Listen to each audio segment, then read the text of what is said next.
बिस्मिल्लाहिर्रहमानिर्रहीम। शुरू अल्लाह के नाम से जो बड़ा मेहरबान और निहायत रहम करने वाला है। अल्लाह ताला आपको और मुझे दीन और दुनिया की भलाइयाँ नसीब करे, आमीन। मेरी प्यारी बहनों और भाइयों, अस्सलामु अलैकुम। जुमा से लेकर अगले जुमा तक रोज़ाना असर के बाद ये एक तस्बीह पढ़ लें तो इंशाअल्लाह ताला जितना अल्लाह ताला से मांगेंगे, जो मांगेंगे, अल्लाह आपको यकीनन अता फरमाएगा। ये अमल चंद ही दिनों में आपको मालदार बना देगा। मेरी प्यारी बहनों और भाइयों, इस माह के आज के बाबरकत दिन यानी जुम्मतुल मुबारक के दिन का बहुत ही ख़ास और इंतहाई मुजर्रब वजीफ़ा लेकर आपकी खिदमत में हाजिर हुई हूँ, जिसके करने से इंशाअल्लाह ताला अल्लाह तबारक ताला के फजल व करम से आपको बहुत फ़ायदा हासिल होगा। अल्लाह तबारक ताला के नाम में बड़ी ही ताकत है। अगर आप बाकायदगी के साथ इसे इसमें मुबारक का विर्द करेंगे तो मेरा अल्लाह आपकी तमाम मुश्किलात दूर कर देगा और आपके बड़े बड़े दुख और गम भी अपने फजलो करम से दूर कर देगा। मेरी प्यारी बहनों और भाइयों, अल्लाह ताला की ज़ात से कभी मायूस ना हुआ करें और अल्लाह पाक से ही अपनी तमाम उम्मीदें और ख्वाहिशें वाबस्ता रखा करें। अल्लाह पाक ही हर मखलूक को रिज़्क देता है। हमारा आज का वजीफ़ा बहुत ही ख़ास है। अगर आपके माली हालात सही नहीं हैं, आप तंग दस्त हैं और आपकी मुश्किलात चल रही हैं तो आपने ये अमल कर लेना है। जब भी कोई परेशानी आ जाए तो जुम्मे वाले दिन से लेकर अगले जुम्मे तक सिर्फ 33 बार अल्लाह का एक नाम और अल्लाह ताला के पाक कलाम में से एक आयत पढ़ना है, जो कि मैं आपको बताऊंगी। फिर इंशाअल्लाह ताला अल्लाह ताला की तरफ से मौजज़ाती तौर पर कोई ना कोई ऐसा ज़रिया बनेगा कि आपको पता ही नहीं चलेगा और आपका काम हो जाएगा। आज जो अमल आपकी खिदमत में पेश करने जा रही हूँ, मुझे उम्मीद है कि इससे पहले ये अमल नहीं आपने किया होगा। कुरान करीम के आखिरी सिपारे यानी 30वें सिपारे के अंदर बहुत सारी सूरतें हैं। इनमें से ही एक सूरत का ये वजीफ़ा है। ये अमल कसरत रिज़्क के लिए एक गैबी मदद का अमल है। ये अमल जुमा से लेकर अगले जुमा तक करना है। आपने आज के दिन ही से इस अमल को शुरू कर लेना है। ये अमल दौलत के लिए ऐसे ही है कि जैसे तेज़ी के साथ आसमान से बारिश के कतरे गिरते हैं। फिर इंशाअल्लाह ताला इसी तेज़ी के साथ आपके घर में भी बेशुमार रिज़्क आएगा। आप ये अमल सिर्फ़ एक मरतबा कर लें, इस अमल की तासीर और असर आपको सारी ज़िंदगी मिलता रहेगा। लेकिन अगर हर रोज़ इस अमल को करेंगे तो ज़्यादा बेहतर रहेगा। इस अमल को आपने नमाज असर के बाद इसी जगह पर बैठकर पढ़ना है। ये बात जहन में रखें कि आज का ये अमल बड़ा ही कीमती अमल है और इसकी कोई ज़्यादा शराइत भी नहीं है, बल्कि शराइत भी ऐसी हैं कि हर कोई आसानी से कर सकता है। मर्द भी कर सकते हैं, ख़वातीन भी आराम से कर सकती हैं। और अगर घर के अंदर मौजूद किसी ऐसे शख्स ने भी इस अमल को मुकम्मल कर लिया तो इंशाअल्लाह ताला इस अमल की तासीर तमाम घर वालों को मिलेगी। इस अमल की ताकत हर घर वाले पर असरअंदाज होगी। अगर कोई भाई कारोबार करता है या फिर कोई नौकरी करता है या बेरोज़गार है और कोई बाइज़्ज़त रोज़गार की तलाश में है, इंशाअल्लाह ताला इस अमल को करने से इसके रिज़्क में अल्लाह ताला अपने फजलो करम से बरकत और वुसअत पैदा फरमा देगा और इसका रिज़्क कुशादा कर देगा। अल्लाह तबारक ताला की तरफ से इंशाअल्लाह ताला रहमतों, बरकतों और रिज़्क की कुशादगी के तमाम दरवाजे इस बंदे के लिए खोल दिए जाएंगे।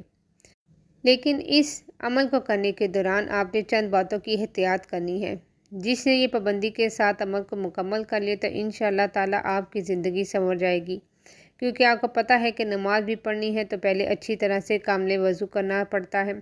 अगर वज़ू ठीक तरह से नहीं हुआ तो फिर नमाज भी नहीं होती, क्योंकि ये नमाज की लाजमी शर्त है। इसी तरह कुछ अमल और वज़ाइफ भी ऐसे होते हैं कि अगर इनकी शराइत पे मुकम्मल अमल ना किया जाए तो वो अमल या वज़ाइफ भी इस कदर असर नहीं दिखाते जिस तरह से हम आपको बताते हैं। इसलिए एहतियात करें। अगर आप इन शराइत पर या इन बातों पर पाबंदी से मुकम्मल अमल करेंगे तो इंशाअल्लाह ताला फिर आप देखेंगे कि आपकी ज़िंदगी में किस तरह खुशियों की बहारें आती हैं और देखते ही देखते तंगदस्ती ख़त्म हो जाएगी।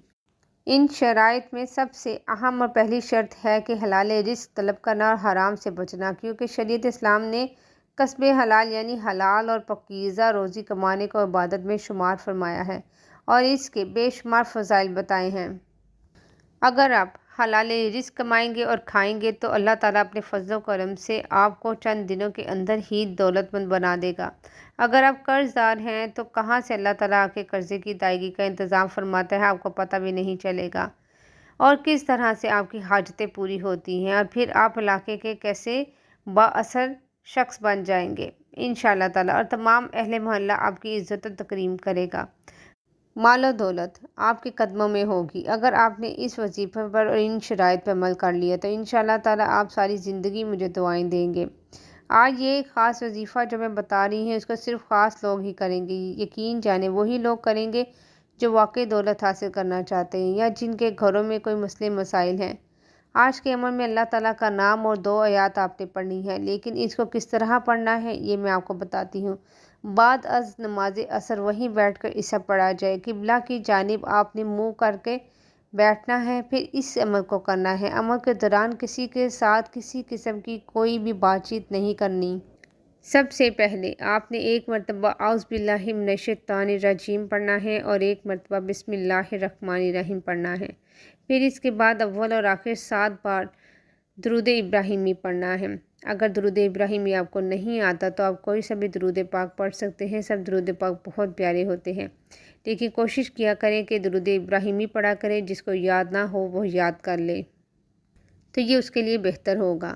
اس کے بعد آنے 33 مرتبہ یا وہابو یا وہابو یا وہابو پڑھیں، پھر 180 مرتبہ اس آیت کو پڑھنا ہے۔ اگر آپ اپنی انگلیوں کے پورے پر گنتی کریں تو بہتر رہے گا، کیونکہ ہاتھوں پر تسبیح کرنے کی زیادہ فضیلت ہے۔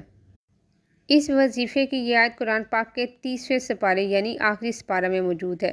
یہ سورہ طلاق کی آیت نمبر 3 ہے، جس کو آپ نے 180 مرتبہ پڑھ لینا ہے۔ تو 3 اور 180 مرتبہ آپ نے پڑھنے کے بعد سورہ طلاق کی آیت نمبر 3 کو 180 مرتبہ پڑھنے کے بعد آپ نے 300 مرتبہ استغفر اللہ استغفر اللہ استغفر اللہ پڑھنا ہے، اور اس کے بعد 7 مرتبہ آخر میں درود ابراہیمی پڑھ لیں، یا جو آپ نے شروع میں درود پاک پڑھا ہے وہ پڑھ لیں، اور پھر دونوں ہاتھ اٹھا کر خوب دعا مانگیں، اور دعا میں کسی قسم کی کوئی بھی آپ نے کمی نہیں کرنی، خوب دل کھول کر گڑ گڑا کر رو کر اللہ تعالیٰ سے اپنے مسائل کے لیے دعا مانگنی ہے۔ اور جب انشاءاللہ تعالیٰ اس عمل سے جب اللہ تعالیٰ کے فضل و کرم سے آپ کے گھر میں رزق آنا شروع ہو جائے گا تو آپ نے اس میں سے اللہ کے لیے حصہ نکالنا شروع کر دینا ہے، یعنی کوئی نہ کوئی چیز صدقہ یا اللہ کے نام کی کسی نہ کسی کو آپ نے ضرور دینی ہے۔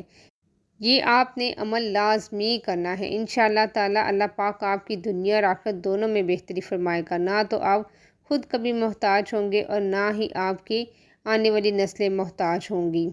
بہت ہی پیارا اور مجرب وظیفہ آپ کے ساتھ شیئر کیا ہے، بتائی گئی ترتیب کے ساتھ طریقے کے ساتھ اس کو پڑھیے گا تو یہ آپ کو بہت فائدہ دے گا۔ خود بھی اس عمل کو کیجیے گا اور ویڈیو کو شیئر بھی کر دیجیے گا۔ جزاک اللہ۔